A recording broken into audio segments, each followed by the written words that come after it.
Good morning বন্ধুরা, welcome to my channel. আবারও চলে এসেছি আপনাদের সাথে একটি ভীষণই সহজ রেসিপি নিয়ে। সেটা হচ্ছে পুর ভরার ঝামেলা ছাড়াই কড়াইশুঁটির কচুরি। দেখে নিন কীভাবে বানিয়ে নিচ্ছি বিনা পুর ভরা ঝামেলাতেই কড়াইশুঁটির কচুরি। খেতে প্রায় একই রকমই। নিয়ে নিচ্ছি 2 কাপ মতন মটরশুঁটি, আর তার সাথে নিয়ে নিয়েছি বেশ খানিকটা আদা এবং লঙ্কা। এই আদা এবং লঙ্কা কুচিটাকে আমি মিক্সার গ্রাইন্ডার জারের মধ্যে দিয়ে দেবো এবং মটরশুঁটিটাকেও দিয়ে দেবো। এই সমস্ত কিছু মিক্সার গ্রাইন্ডার জারের মধ্যে আমি দিয়ে দিয়েছি। এবার এটাকে আমি পেস্ট করে নেব। দেখুন, এটাকে আমি পেস্ট করে নেব। আর তাতে নিয়েছি আমি 3 কাপ মতন ময়দা। এই 3 কাপ মতন ময়দাটাকে আমি 1 টিস্পুনের মতন সল্ট,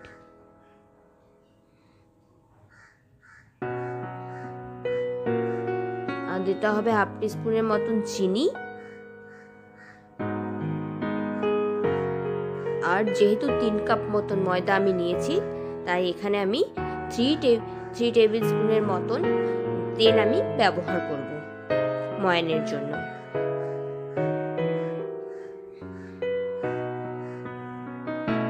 মোটামুটি 3 কাপ ময়দায় 3 টেবিল স্পুনের মতন তেল ব্যবহার করলেই কচুরি যথেষ্ট খাস্তা হবে।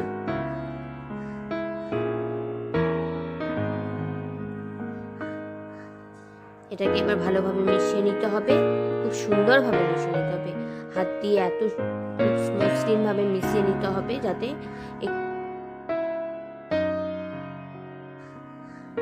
দেখুন এরকম আসবে, যাতে হাত দিয়ে চাপলে একটু দলা দলা পেকে আসে। তার এরকম অবস্থায় যখন আসবে তখন এটাকে কিছুক্ষণ রেখে দিতে হবে। 5 মিনিট মতন এটাকে রেখে দেবেন। কচুরিটা আমি মিক্সার গ্রাইন্ডার জারের মধ্যে দিয়ে বেটে নিয়েছিলাম, সেটাকে এর মধ্যে সমস্তটাই দিয়ে দেবেন। সমস্তটা এর মধ্যে দিয়ে দিয়েছি। দেখুন, এটাকেও এবার ভালোভাবে নাড়িয়ে নেব।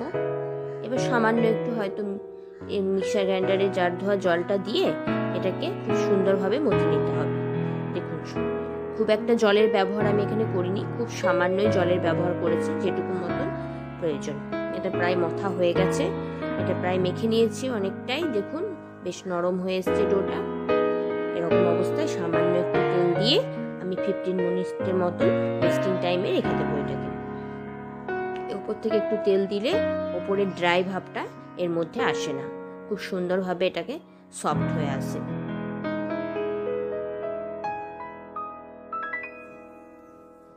মিনিট পরে দেখুন ডোটা খুব সুন্দর সফট হয়ে গেছে।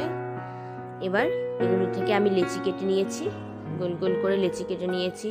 ঠিক সাইজ মতন কেটে নেবেন, রুটির থেকে একটু ছোট, রুটির থেকে সামান্য একটু ছোট করে কেটে নিতে হবে।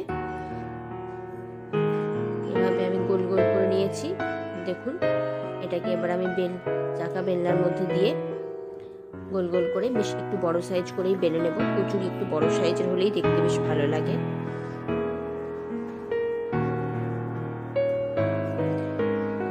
বড় সাইজ করে বেলে নিয়েছি। এটা টিফিনে আপনারা যে কোনো সময় বানিয়ে নিতে পারেন। পুর ভরা, পুর করা এবং পুর ঠান্ডা করার কোনো ঝামেলা এটাতে নেই। জাস্ট মিক্সার গ্রাইন্ডারে দিয়ে এটাকে বেটে নিয়ে ময়দার মধ্যে মেখে নিলেই এটা রেডি। খুব সহজেই টিফিনে এটাকে আপনারা বানিয়ে নিতে পারবেন। দেখুন, এভাবে আমি কচুরিগুলোকে বেলে নিয়েছি একটু বড় বড় করে।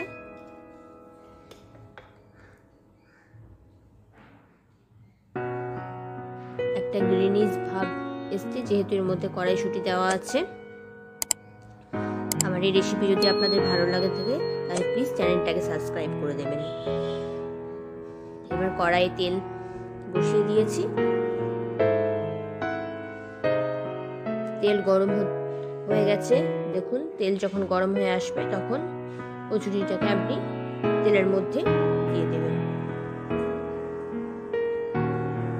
এখানে প্রায় 1 কাপ মতো তেল আমি নিয়েছি, আপনাদের প্রয়োজন মতন তেল নিয়ে নেবেন। ডুবো তেলে ভাজলেই কচুরি খেতে বেশি ভালো হয়।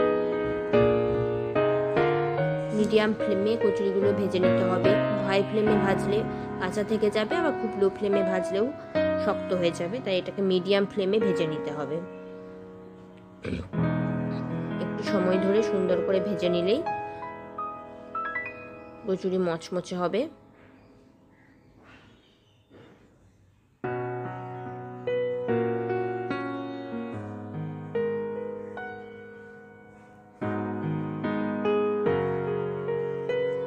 এই একইভাবে সমস্ত কচুরিগুলোকে আমি ভেজে নেব একের পর এক। এই টিফিনের জন্য চটজলদি রেসিপি সকলেরই প্রয়োজন হয়। বাচ্চারা স্কুলে যায়, তখন এভাবে চটজলদি এমনি বানিয়ে দিতে পারেন। আপনারা চাইলে পেস্টটাকে রাতে রেডি করে রেখে সকালে ওটা মেখে রেডি করে নিতে পারবেন। খেতে পুরভরা কচুরির থেকে কোনো অংশে কম হয় না, খেতে প্রায় পুরভরা কচুরির মতনই টেস্ট হয়।